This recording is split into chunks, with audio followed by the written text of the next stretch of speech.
तर यानंतरची बातमी आहे शिर्डीमधून बिबट्याच्या हल्ल्यामध्ये लोणीतील एक चिमुकला ठार झालेला आहे।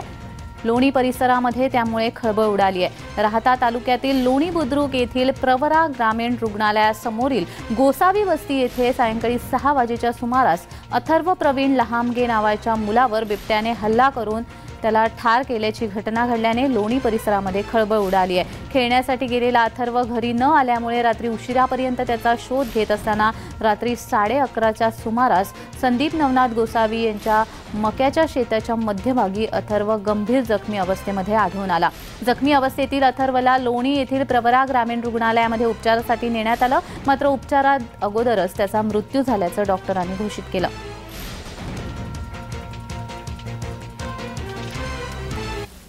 इथं बिबट्याच्या वारंवार तक्रारी आल्या होत्या, त्यानुसार 2 ते 3 पिंजरे लावलेले होते।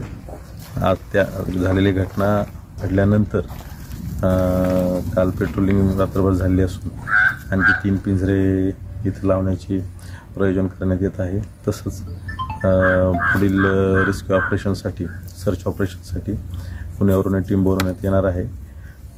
फॉरेस्ट डिपार्टमेंटच्या सदर संगमनेरची टीम, राहुरीची टीम आणि कोपरगावची टीम सध्या ग्राउंडवर पेट्रोलिंग करून बिबट्याला शोधण्याचा प्रयत्न करत आहे।